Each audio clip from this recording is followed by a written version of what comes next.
What do you love about generators? Oh my gosh, generators. Yeah. The thing I love about generators, honestly, that I think is a little bit funny is I work with a lot of generators, and every single time they come to me and they're like, Christy, I'm done. I'm taking a break. I'm stepping back. This is my line in the sand. I don't care if I make less money. I don't care if it's less. I'm feeling tired. I'm ready to just lean back.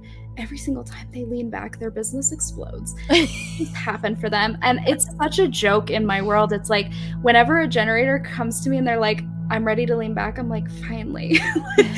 Your world is about to pop, because their magic, it really is found in the moments where they're not trying. Their expansion is so natural, and when they're in their gifts and they're just not worrying about things and they're flowing and they're allowing life to love them, things just pop for them. So it's never that they're taking a break from their business. They're taking a break from the pressure for shoulds and have tos, and then things just pop in their reality and they're making money and calling in clients. And I'm like, yeah, this is how it works. Take notes next time you're afraid to pull back. Yeah, because they need to, when they feel frustrated, that's just, that can be just a symptom of being at a plateau and essentially waiting for the next, not the next, but the next thing to respond to show up, right? That's basically it. And yeah, and something for in general for manifesting generators and generators that I've really integrated within my work is I do not like the concept of a lull.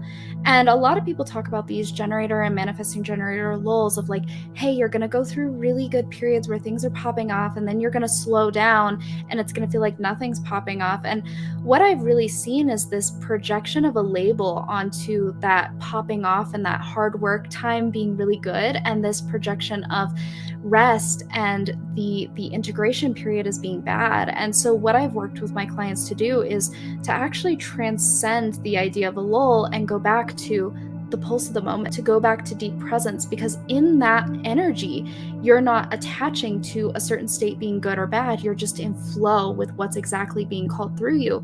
And so in those moments, integration gets to be a period of time, but it's here and now, here and now, here and now.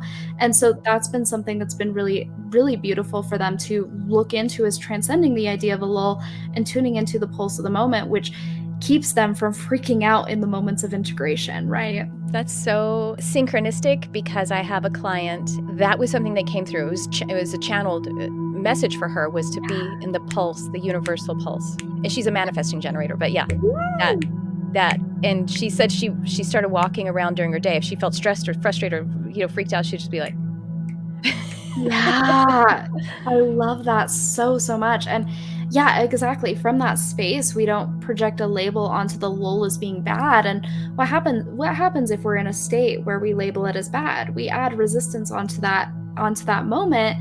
When we're in resistance to the moment, when we're in resistance to who we're being, we're energetically saying yes to a no, right? We're saying yes to the energy of rejection to self. That's a no. That's going to collapse your aura. And so that's why I see so many gens and ManGens actually extend the quote unquote lull. Don't love that wording, but for this instance, it works because they're in resistance to it. And it's like a lull, quote unquote, could be 5 minutes. It could be 6 minutes. Like the pulse, the idea that your light up has up and left, that's not true.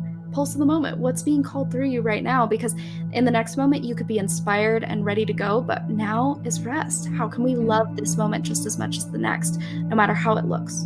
Manifesting generators, it's kind of a part of that, but what do you love about the manifesting generators? A subset of generators, though. But yeah, oh my goodness, being a ManGen, I just love, and this is something that I've seen, is like just this energy of when a ManGen is grounded, because there can be a lot of ungroundedness within ManGens and this kind of skip steps energy and then having to go back and correct things. But a grounded ManGen feels good, solid, lit up, and skips so many steps, and it just blows everyone's minds. Like that's something that I've seen consistently, is like you just like are playing, and when you bring that play, that fun, that light, you just skip all the steps and you're like, I don't even know how that happens. Like it's crazy the level of magnetism that a ManGen can tap into when they're not trying to make things happen and they're moving from like completely ungrounded energy of like franticness, right? It's that grounded, just like fun and play and knowingness and this flirting that with life, the knowingness it's going to happen. And then all of a sudden they're like,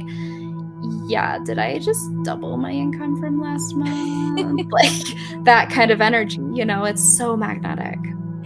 Because there's a difference. It's just the quality. It's kind of like everything comes down to fear or love, about skipping steps because you're panicking and jumping Yeah. across them, or quantum leaping, and the universe says, no worries, keep going, keep going. They're like waving you into a home run, you know what I mean? Totally. Yeah, exactly. And I have been I have been that Manny Jen who's like skipping steps and trying to be the most effective and most efficient in the moment, and literally teaching while cooking and burning things and just like, you know, making the mistakes, sending emails without fully reading the thing, and then having to like, I can skip steps from an ungrounded space of trying to get it over with. That never ends well for Christy.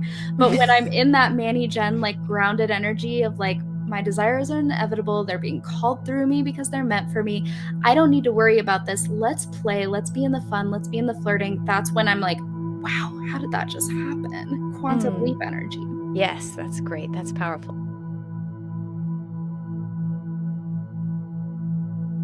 So what is intuition? Do you think intuition is something that a select few people have? Or do you think intuition is something that is just airy-fairy and not really attainable, not really useful? Well, neither of those are true. The fact is, everyone has intuition. Everyone fundamentally has this drive of intuition. The question is whether it is aligned with the true soul urges and your authenticity, or if it is clouded by either being conditioned to live a different way by some outside authority, some construct that doesn't really align with who you really are, your talents, your dreams, and who you are here to be a blessing. And also, it is not something that is airy-fairy and elusive. It's something that we all just are. The question is, how unblocked is your intuition? Well, there are tried and true tools to help us to live in that intuition frequency, to live a life of ease, joy, and freedom. Yes, intuition is real, and it is possible to fall in love with the process of uncovering your intuition every single day. Easy Intuition and Meditation Coaching is my program to help you to do this, and a way to find your authentic voice from your soul urges. So check out the link in my profile, and I hope to see you there.